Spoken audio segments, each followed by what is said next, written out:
بسم الله التعلم والتعليم والنفع والانتفاع والإفادة والاستفادة والتذكر والتذكير والحث على التمسك بكتاب الله تعالى وسنة رسوله صلى الله عليه وسلم، ونوينا بذلك إصلاح قلوبنا وقوالبنا وظواهرنا وبواطننا وما علمه الله من صالح النيات، أن الله يدخل نياتنا في نيات الصالحين ويدخلنا ويجعلنا وإياكم من أهل العلم والمعرفة واليقين، إنه أكرم الأكرمين وأرحم الراحمين. اللهم أكرمنا بالعلم، زينا بالحلم، جملنا بالتقوى والاستقامة، وأعذنا من موجبات الندامة بجودك وكرمك يا أكرم الأكرمين ويا أرحم الراحمين.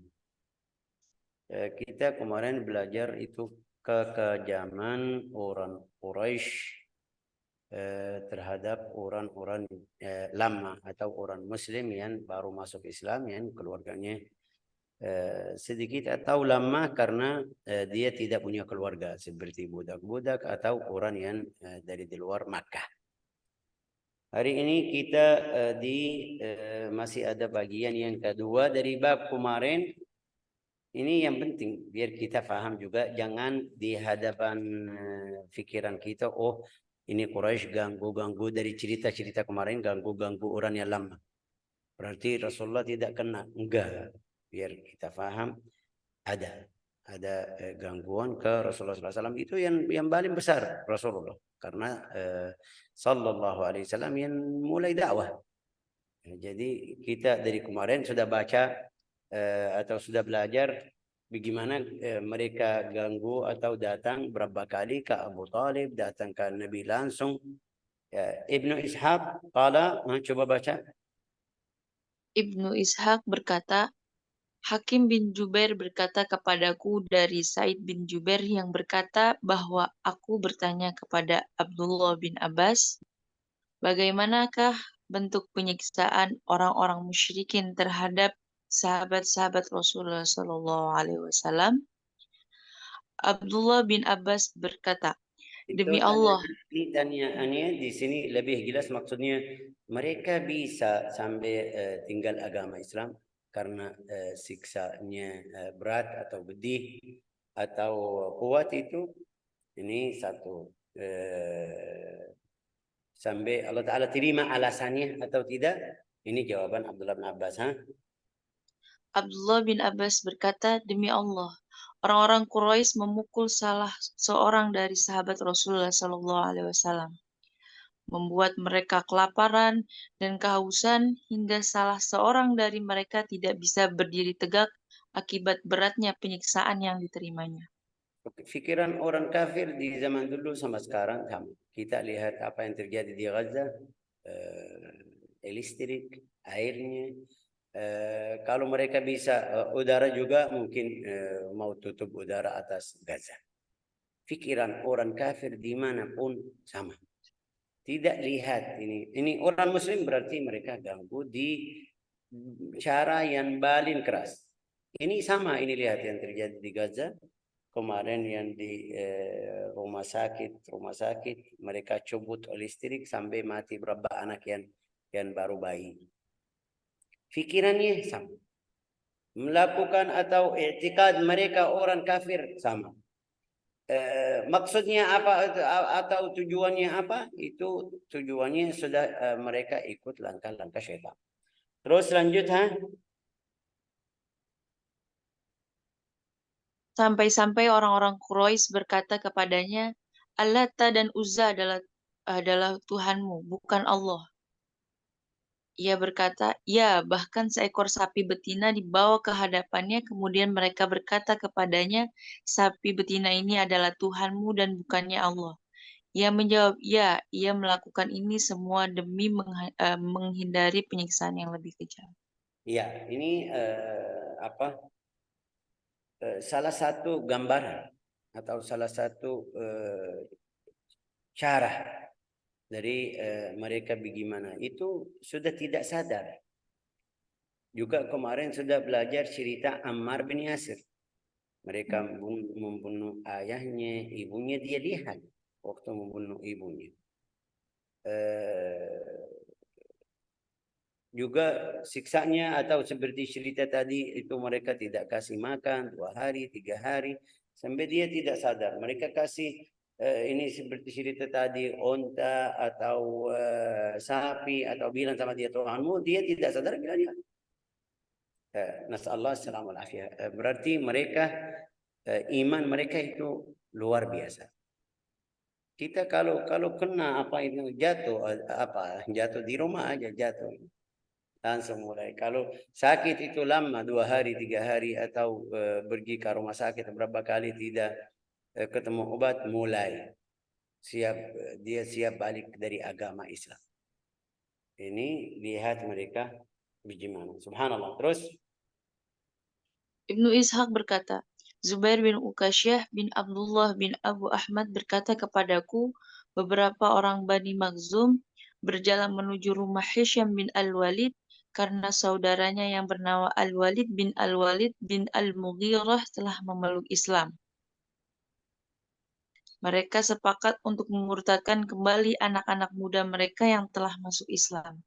Di antaranya Salamah bin Hisham dan Ayyash bin Abu Rabi'ah. Mereka berkata kepada Al-Walid dalam dengannya ketakutan. suara kamu putus. Fira. Halo.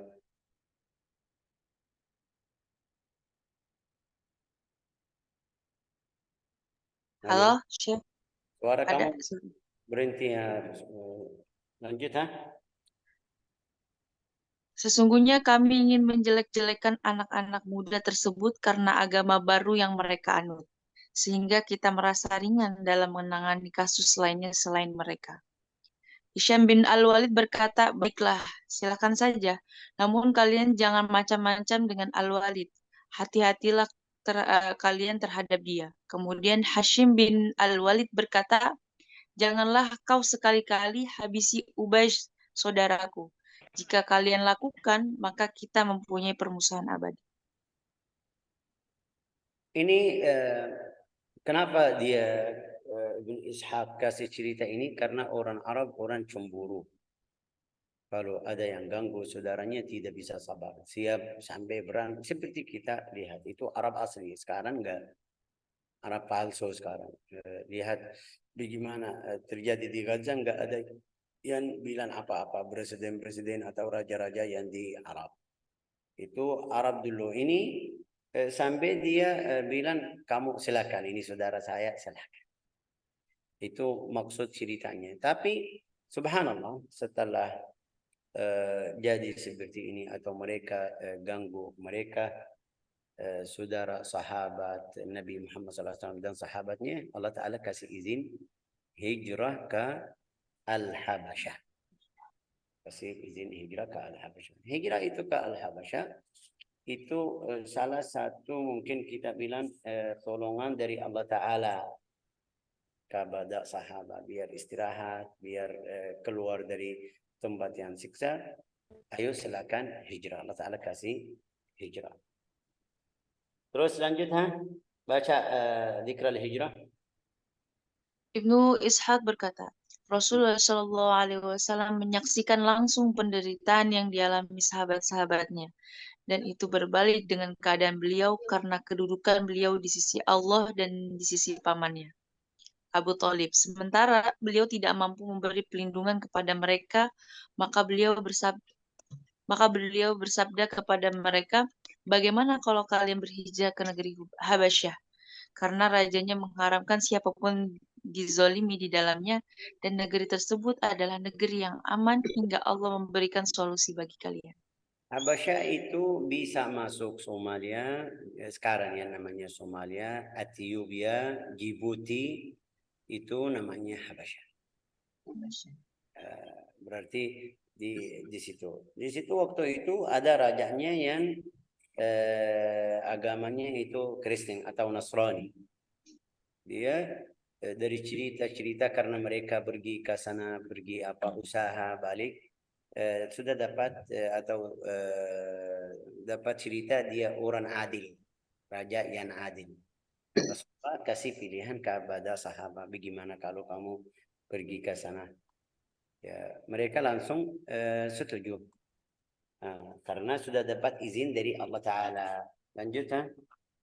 Kemudian sahabat-sahabat Rasulullah Shallallahu Alaihi Wasallam berangkat menuju Habasyah karena khawatir menerima siksaan yang lebih berat. Mereka lari kepada Allah dengan membawa agama mereka. Inilah hijrah pertama yang terjadi dalam Islam. La ilaha illallah. Ini hijrah pertama, tapi setelah apa? Allah Ta'ala kasih izin. Dan Rasulnya Sallallahu Alaihi Wasallam. Terus, fakharaja.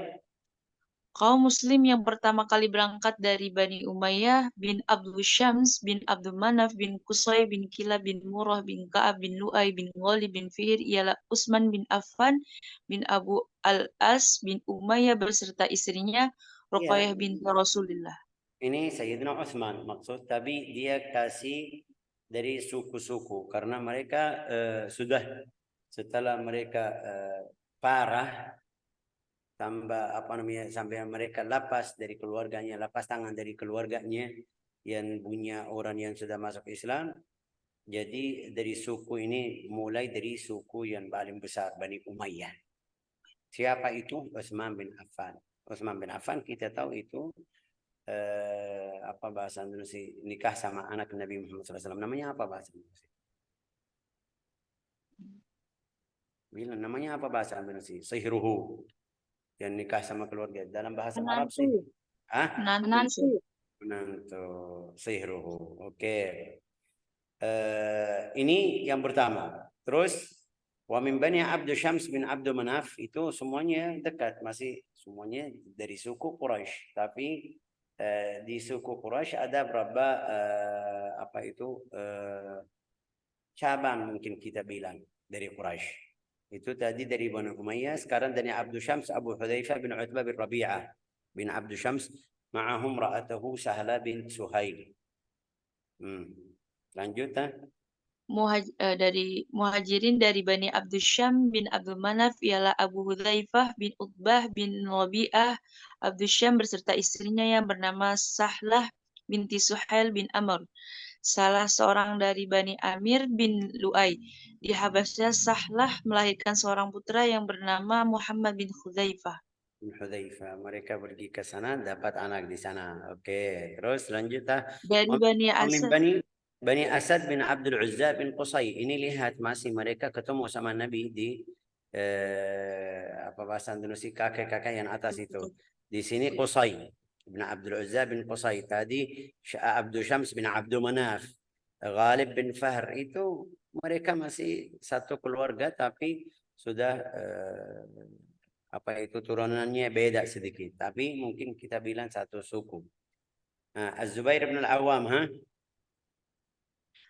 dari Bani Asad bin Abdul Uzza bin Qusay ialah Az-Zubair bin Awam bin Khalid bin Asad. Dari Bani Abu Dar bin Qusay ialah Mushab bin Umair bin Hashim bin Abdu Manaf bin Abu Dar. Dan dari Zuhra bin Kilab. Di sini biar ringkasnya, yang pertama kali hijrah ke Al-Habasyah itu 10 orang. Ada yang bilang 10, ada yang bilang 12. Sudah, itu ringkasnya. Terus namanya di sini, kalau kita mau baca namanya silakan. Tapi hasilnya itu berapa orang? 10 orang. Siapa yang membimbing mereka atau mungkin kita bilang membina mereka itu Utsman bin Mad'un. Qala Ibn Hisham wa kana alaihim Utsman bin Mad'un. Baca ini aja. Qala Ibn Hisham, Utsman, Ibnu Hisham berkata, itu 10 yang pertama, tingkat yang pertama, jamaah yang pertama. Terus ada yang ikut sampai jadi 70 orang. Nanti kita belajar. Coba, kalau Ibn Hisham. Ibnu Hisham berkata ada yang dari Anzah ialah anak Asad bin Rabi'ah, Amir bin Rabi'ah hijrah bersama istrinya. Sudah itu kita tidak baca karena nama mereka hasilnya apa? Hasilnya itu ada berapa orang yang tingkat pertama itu jamaah pertama itu 10 orang.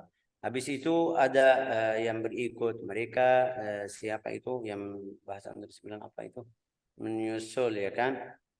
Ja'far bin Abi Thalib, ada fulan nanti kita belajar. Coba Qala Ibn Ishaq wa kana alaihim Utsman bin Mad'un fima dzakara li ba'du ahli al-ilm.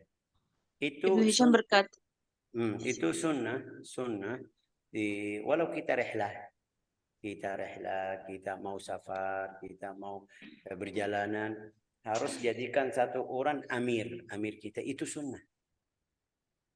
Saudara laki-laki atau perempuan sama, ataupun perempuan hukumnya sama, harus ada satu orang yang namanya amirul jamaah. Itu mungkin apa namanya ini, yang keluar dakwah biasa faham ini. Tapi juga sunnah walau berjalanan biasa. Berjalan biasa, safar, ini rihlah, safari, keluar sama keluarga, keluarga besar. Jangan kita lihat, oh ini fulan. Harus kita taruh satu orang yang siap. Terus kita ikut atau tidak, ini masalah lain. Dia bantu kita atau tidak, ini masalah lain. Yang penting harus ada satu orang. Rasulullah di setiap safar seperti ini, mereka pergi ke Al-Habasyah, kasih Utsman bin Mad'un.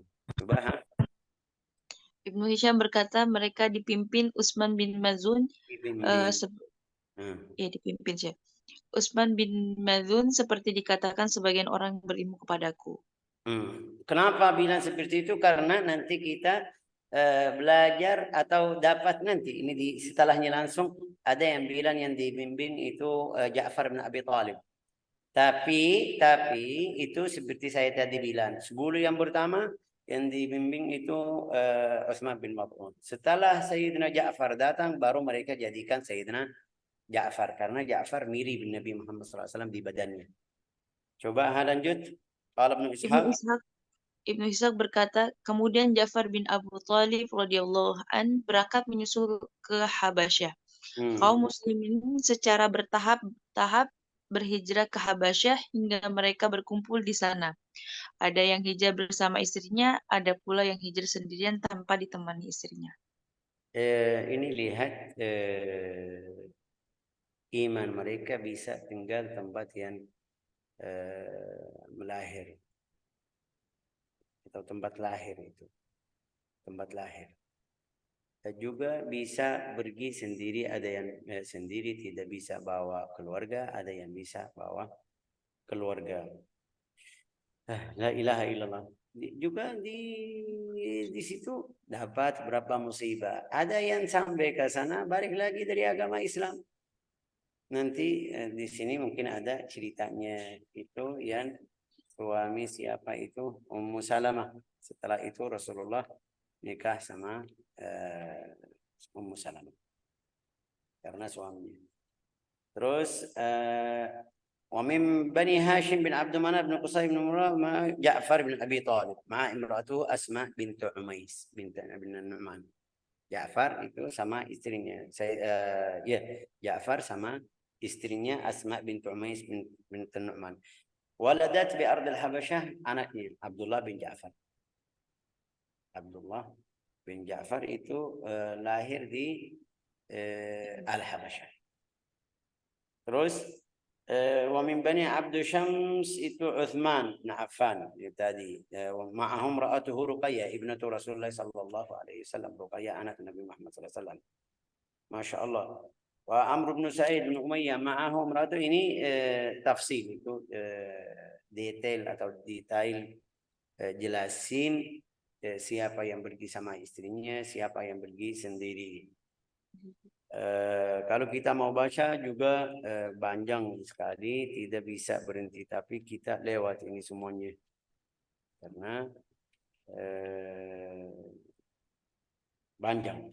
Fakana jami' sampai berapa halaman itu, jami' man lahiqa bi ardil Habasyah, itu seluruh jamaah yang pergi ke Al-Habasyah itu, wa hajara ilayha minal muslimin siwa abna'ahum alladhina kharaju bihim ma'hum sigharan wa uludu biha 83 rajulan. 83 itu 83 orang. 83 orang yang itu seperti tadi bilang, bukan semuanya keluar 70 karena tidak bisa, tidak mungkin. Kalau mereka keluar langsung pasti orang Quraisy melarang atau tidak mungkin. Ceritanya juga ada berapa orang yang mau pergi, mereka balikin lagi. Tapi mereka keluar satu persatu, 2 orang. Mereka keluar mau ke tempat lain di Al-Hijaz, di Taif, itu habis itu mereka keluar atau pergi. Bisa sampai jadi semuanya 83 orang. In kana Ammar fihim wa huwa yashukku fi. Itu ragu Ammar masuk di antara mereka atau tidak. Ammar bin Yasir, Ammar tidak masuk, itu ragu. Tidak ada yang la ilaha illallah. Jadi dari cerita ini kita bisa tahu atau bisa paham atau mungkin kita bisa bilang dapat pelajaran kalau ada yang ganggu agamamu seharus atau wajib hijrah. Hijrah bukan maksud orang Indonesia hijrah itu yang balik dari jalan yang sesat ke jalan yang benar, atau tak. Maksud hijrah itu tinggal tempat yang ganggumu. Itu kapan? Kalau ada yang ganggu agamamu. Kalau kamu tidak bisa melakukan syairul Islam seperti salat, seperti ibadahmu, sampai melarang seperti ibu-ibu tidak pakai mungkin bilang hijab. Hijab itu kalau seperti yang terjadi sekarang di Perancis kemarin, tahun lalu, beberapa tahun yang lalu, dari kemarin mereka melarang orang perempuan kalau dia masuk ke universitas pakai hijab. Ini seharusnya di dalam syariah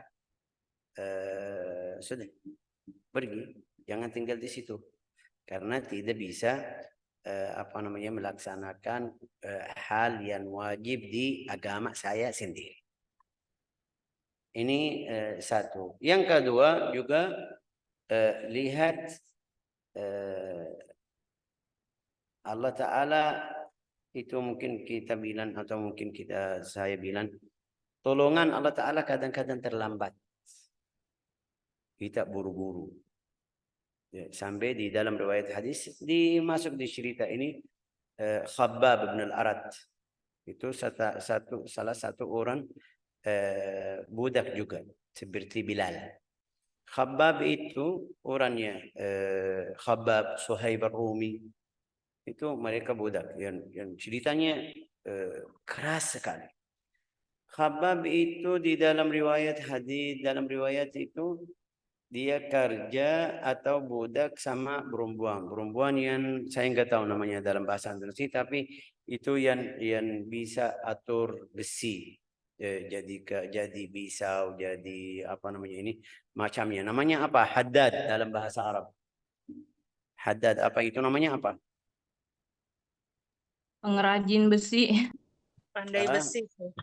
Ya, dia kerjanya di situ, taruh besi di api sampai dia merah ya kan, pukul-pukul jadikan pisau, jadikan ini macamnya ya kan. Namanya apa bahasa Indonesia? Pandai besi kot. Pandai besi, Syekh. Semuanya boleh, tolong tulis di sini biar saya hafal katanya juga. Hasannya kerjaannya di situ. Dia bilang waktu dia tahu saya masuk agama Islam, panasin besi itu sampai merah, taruh atas badan saya. Itu satu syarat.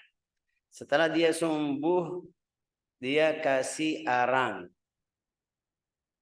yang masih itu tidurin atasnya. Dia bilang sampai arang tersebut itu mati dari lemak yang keluar dari badan saya. Ini Khabbab bin al-Arat.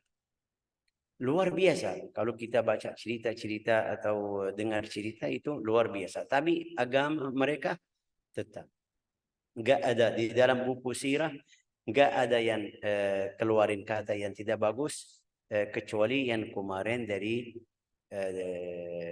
Ammar bin Yasir. Juga Rasulullah kasih izin, silakan. Kalau mereka balik lagi, kamu boleh kasih kata yang tidak bagus. Itu yang dia masih sadar. Yang tidak sadar seperti cerita tadi itu sedikit. Sampai mereka bilang ini sapi Tuhanmu atau hayawan atau Allat wal Uzza itu sedikit. Khabbab bin al-Arat dalam satu hari dia datang, Rasulullah lagi di sebelah Al-Ka'bah lagi duduk seperti biasa. Dia bilang, wahai Rasulullah, mereka siksa kita, mereka ganggu kita, mereka. Rasulullah diam sampai dia selesai. Bilang sama Khabbab bin al-Arat, sabarlah, isbiru, wallahi la yutimmanna Allah hadzal amr hatta yasir rakib min Sana'a ila Hadramut. Atau Rasulullah sebelumnya kasih cerita, bilang sama dia, sebelum kamu atau sebelum kita yang Muslim sekarang di Makkah, ada berapa orang yang ikut agama Islam, yang maksudnya Sayyidina Musa, Isa, mereka ambil orang yang baru masuk Islam, kasih sisir dari besi. Itu sisir rambut ya kan, tapi ini dari besi. Mereka taruh di badan orang, tarik sampai cubut daging dari tulang. Mereka tidak balik lagi dari agama Islam. Jangan, maksudnya sabar, isbiru. Walakinnakum tasta'jilun. Biasa orang manusia itu buru-buru, mau lihat buahnya langsung, harus ada bayaran. Seperti yang terjadi kemarin di Gaza. Ini mereka bilang tentara yang paling kuat di dunia ini, nomor 3. Tapi di hadapan Kataibul Qassam itu kalah. Tidak bisa. Itu setelah sabar. Tapi mereka bayar juga. Kita lihat berapa orang, 12.000 orang yang meninggal. Ada harga, harus. Surga itu pasti ada harga yang besar. Rasulullah kasih saudaranya, kasih Hamzah dari keluarganya, kasih sahabatnya, pasti ada harga. Orang yang mau khidmah fi dakwah pasti ada harga. Harus ada yang hancur nama kamu, harus ada yang mau hancur sejarahmu, harus yang ada orang yang menuduh kamu, harus itu harga dakwah.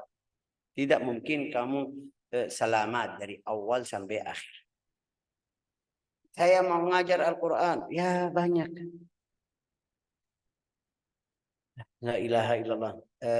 Saya mau ngajar Al-Quran, pasti ada. Jadi harus kita sabar, harus kita terima. Itu Rasulullah bilang sama Khabbab bin al-Arat, di zaman dulu ada orang yang seperti tadi bilang, la yumshatu bi amshatil hadid. Mereka kasih apa itu? Sisir dari besi, taruh di badannya, tarik sampai cubut daging dari ini satu macam. Bilang sama dia, ada satu orang mereka ambil bahasa Indonesia apa itu yang potong kayu? Gergaji atau apa bahasa Indonesia? Gergaji sih. Ambil gergaji itu taruh di kepalanya, mulai sampai jadi 2. Dia juga tidak keluar dari agama. Rasulullah kasih cerita itu, ada yang jadi seperti itu. Jadi sabar. Mereka sudah terima sabar, tapi dapat setelah Rasulullah pergi hijrah, mereka jadi negara sendiri, agama mereka jadi bebas, mereka buka Ar-Rum, buka Faris, sudah dapat dunia. Qala wallahi la yutimmanna hadzal amr hatta yasir rakib min Sana'a ila Hadramut. Demi Allah Ta'ala, agama saya bisa menyabar sampai ada yang pergi dari Sana'a. Sana'a itu ibu kota di Yaman, sampai Hadramut. Min Sana'a ila Hadramut. Itu hampir 1.500 kilo atau 1.000 kilo. Kurang lebih. Hasilnya itu tempat yang bahaya. Kalau kamu lewat pasti tidak keluar, tidak balik lagi. Ada yang ambil harta, mudem yang membunuh kamu. Rasulullah kasih contoh yang paling jahat waktu itu di zaman jahiliyah. Demi Allah Ta'ala itu jadi aman. Ada riwayat dari Ailata ila Hadramut. Dari Aila itu dari Syam ke Hadramut. Artinya sama. Maksudnya setelah agama Islam menyebar di Pulau Arab itu jadi aman. Bisa pergi kemana-mana, nggak ada yang ganggu. Tapi Rasulullah bilang sama mereka, lakinnakum tasta'jilun, tapi kamu buru-buru mau lihat ini. Ini sahabat seperti ceritanya pergi ke sana, ada yang ganggu, ada yang itu, tapi mereka tetap lanjut.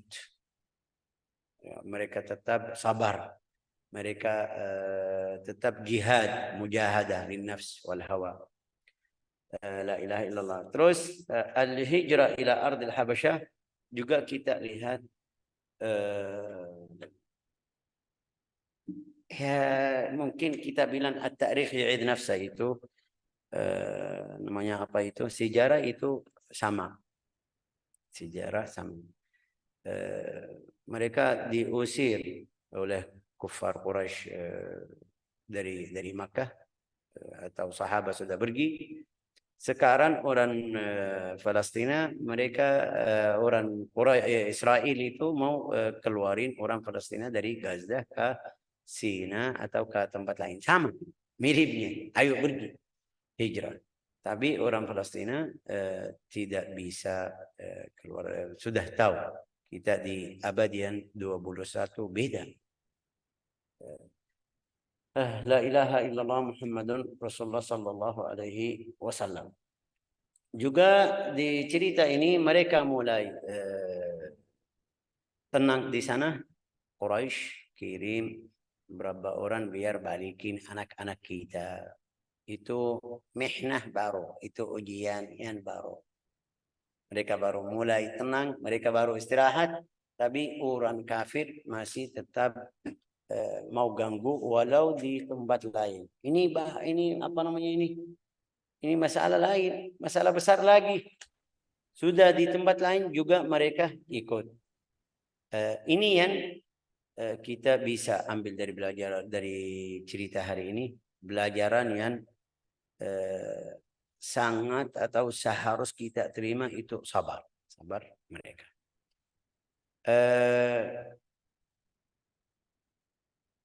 Juga kita harus setelah kita lihat cerita yang baca ini sebagian bukan semuanya.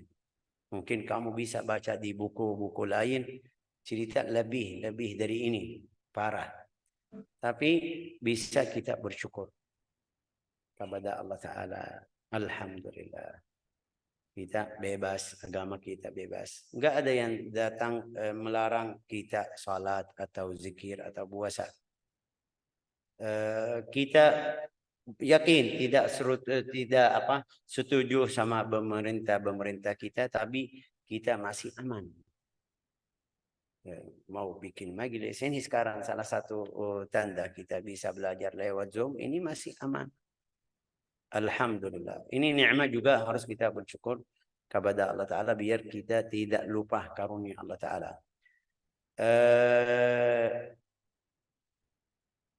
Mungkin salah satu yang mereka bisa sabar karena Rasulullah Sallallahu Alaihi Wasallam masih hidup. Rasulullah masih hidup, bisa dapat berapa nasihat dari Rasulullah, itu nasihat dari Rasulullah pasti masuk ke hati mereka, jadi bisa sabar. Kita mungkin ada yang bilang Syekh di sini nggak ada Rasulullah, sudah tidak ada. Kita bilang ada warisnya itu ulama. Itu Rasulullah SAW bersabda, fa innal anbiya lam yuwarrithu dinaran wala dirham. Mereka para nabi dan rasul tidak tinggal harta itu waris. Ya, waris mereka atau yang mereka taruh itu agama atau ilmu. Fa innal anbiya lam yuwarrithu dinaran wala dirham. Jadi kalau kita dapat guru yang baik, guru yang ahli istiqamah, guru yang ahli ibadah, mungkin kita bisa bilang saya bisa musyawarah sama beliau. Yang saya sendiri lihat ada beberapa orang yang kita ketemu di Darul Mustafa, itu mereka yang ikut guru di Amerika, itu yang bisa atur keluarganya, bisa pilih tempat yang benar, bisa pilih guru yang benar. Tapi kalau dia sendiri itu kadang-kadang tidak tahu pas saya Pasnya apa? Saya tinggal di mana atau duduk sama siapa, jamaah saya siapa? Kadang-kadang itu bisa masuk atau ikut jamaah yang sesat seperti ISIS, seperti Qaeda, seperti macam-macam yang mungkin kita bilang niatnya bagus, baik, tapi caranya itu bukan sesuai agama Islam. Jadi harus kita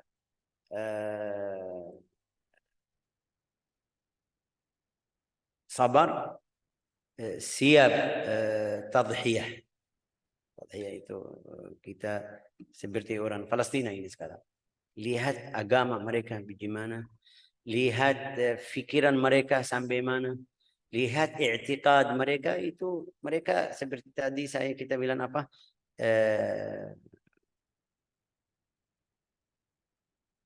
apa tadi bilang apa, bayar atau harganya apa.